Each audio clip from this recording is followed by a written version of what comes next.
In about 90 days, 3 of these board seats are up for re-election. Little Bird has told me that some of you are considering stepping down. However, I suggest you stand and fight for 2 reasons. First, stepping down will be an abject admission of your failed leadership, encouraging the federal takeover and subsequent financial crippling of our district. Second, stepping down will deprive the community of your much-needed public humiliation. Here's what we now know. In 2010, the district encountered an undisclosed $10 million cash anomaly. Dawson Orr, with your support, secretly went to the feds for a bailout.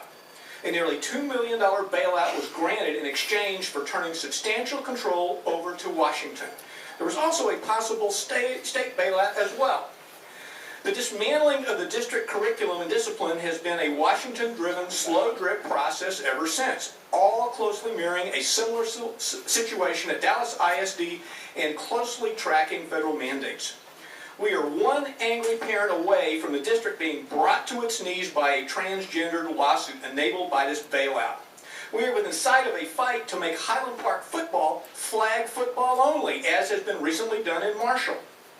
We have steam cleaned the classrooms of Christianity. We're now teaching the 5 pillars of Islam in 2 grades. In addition, the late Highland Park Police Chief Chris Vinson, the UP Chief, and the SMU Chief recognized a special physical risk to our 7,000 students. They took action to defend us despite your Washington-inspired policy to shelter in place and die on your knees. Exactly the policy at Virginia Tech and Sandy Hook. HB students have begun transferring to private and charter schools similar to the exodus in Dallas and Austin ISD. Most recently, using every trick, legal and not, you squeaked through an astounding $361 million bond justified by a lie that the district was exploding in growth. Getting football bounced from 6A to 5A is a clue to the lie. You justified the fakery by blaming it on your bond marketing demographers, precisely the defense used by Enron's chairman, the late Ken Lay.